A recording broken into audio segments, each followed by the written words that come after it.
I never imagined that selling my old possessions on Craigslist could lead to such a chilling encounter.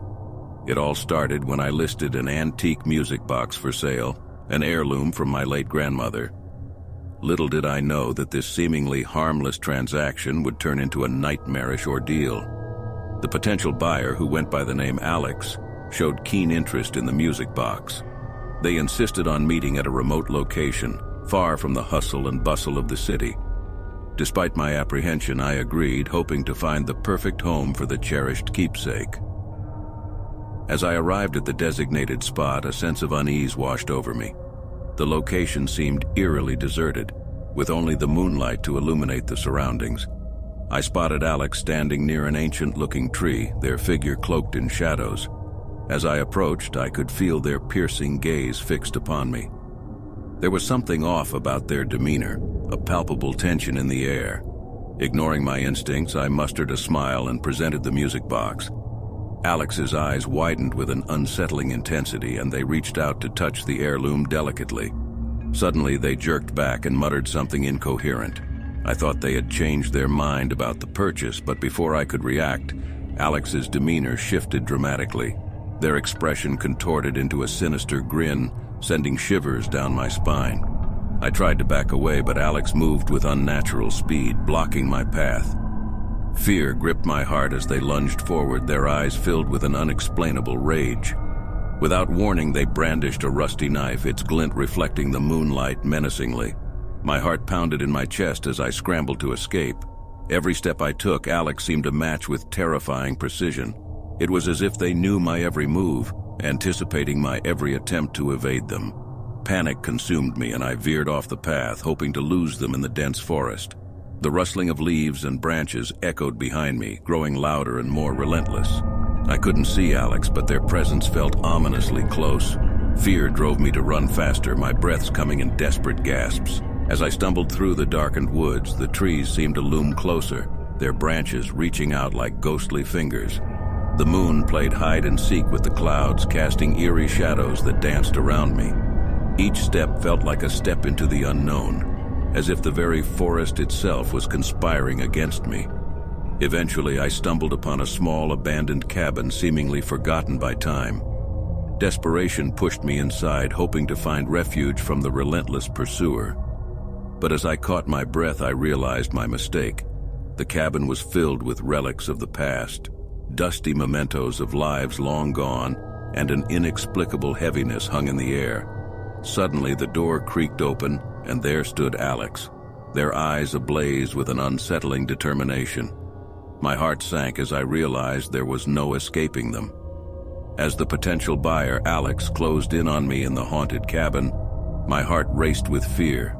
I searched desperately for an exit, but it seemed as if the cabin had sealed itself shut, trapping us both inside like prey in a spider's web.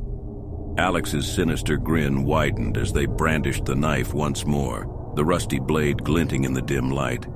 I pleaded with them, begging them to reconsider, to let me go, but their eyes remained cold and unforgiving, seemingly devoid of any humanity. In a last-ditch effort to escape, I grabbed a nearby chair and swung it towards Alex, hoping to create a distraction. But they were too quick, dodging the makeshift weapon effortlessly. With an eerie calmness, they advanced towards me, each step measured and deliberate. As I pressed my back against the cabin wall, I noticed an old hatch. It seemed like my only chance to escape my pursuer. I opened the hatch and tumbled in, locking it swiftly. Without looking back, I ran through the woods, guided by the moonlight that pierced the thick canopy. The distant sound of crashing and splintering echoed behind me, indicating that something unnatural was happening within the cabin.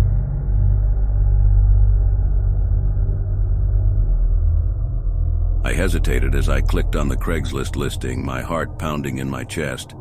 The ad seemed innocuous at first, a vintage doll, free to a good home.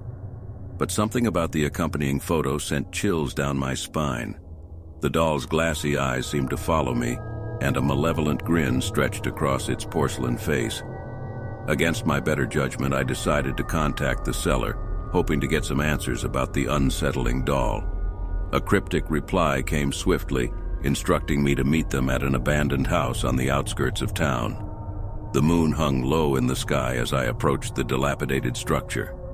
The air was thick with an ominous fog, and the sound of rustling leaves echoed like whispers from the darkness. I knew I should turn back, but a morbid curiosity drove me forward. As I entered the decaying house, an overwhelming stench of decay assaulted my senses. The walls bore strange symbols, and the floor was littered with broken toys and forgotten memories. My heart raced as I noticed a flickering light in the distance, a single candle illuminating a room at the end of a hallway. I followed the flickering glow, my footsteps echoing through the empty halls. The air grew colder, and an unshakable feeling of being watched intensified with every step. Fear clawed at my throat, urging me to flee, but an inexplicable force compelled me to press on. In the candlelit room, the doll sat perched on a tattered chair, its eerie smile now more pronounced than ever. The cellar, obscured by shadows, whispered, urging me to take the doll. I must have been under some sinister spell because my hand reached out to pick up the cursed figure. The moment I held the doll, a wave of malevolence washed over me. Its eyes seemed to bore into my soul, and a chilling voice filled my mind with haunting laughter. I tried to release my grip, but my fingers felt glued to the doll's cold porcelain surface. Suddenly, the room plunged into darkness, and the candle's flame extinguished with a sinister hiss. Panic consumed me, and the doll's laughter seemed to surround me, coming from all directions at once. Frantic, I stumbled backward, desperate to escape the malevolent presence. But the moment I turned to leave, the doll appeared before me, blocking my path. Its once lifeless eyes now glowed with an unholy light, and its grin widened into a horrifying leer. With every step I took, the doll advanced, its tiny, delicate feet tapping menacingly on the creaking floorboards. My heart pounded in my ears, drowning out all other sounds as terror consumed me.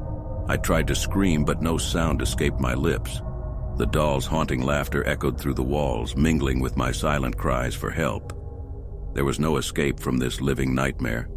As the doll closed in, an unnerving realization struck me. I had become a pawn in its sinister game.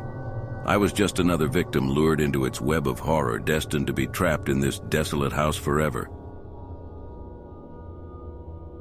My heart pounded in my chest as I nervously tapped on my phone's screen, scrolling through the Craigslist ads. I needed to find a new apartment urgently, and the pressure was getting to me.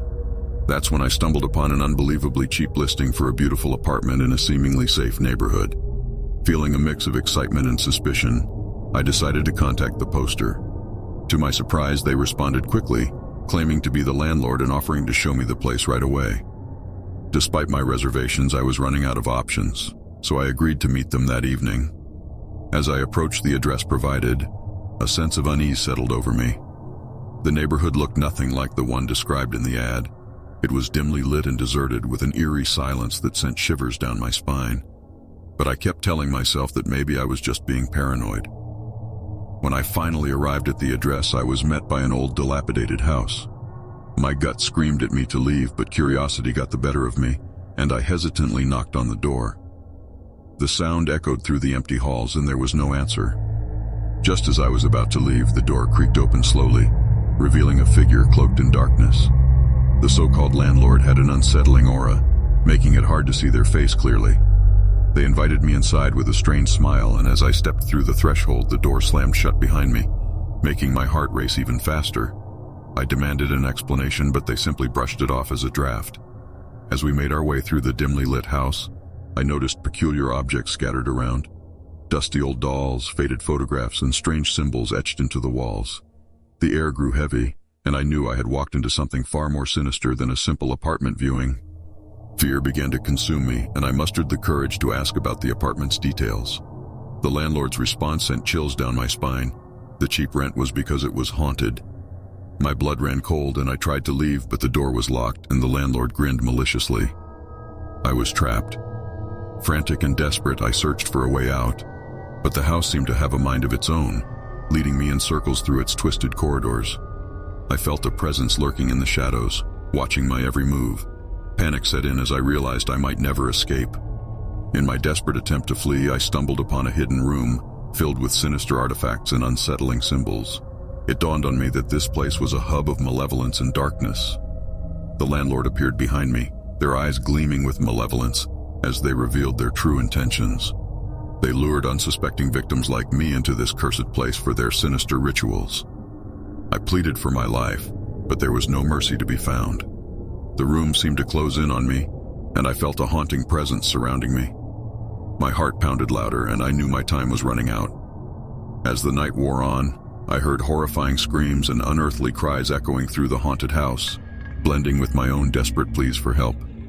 In the end, I became another cautionary tale, forever trapped in the Craigslist horror story, a warning to others who dared to venture into the abyss of the online world.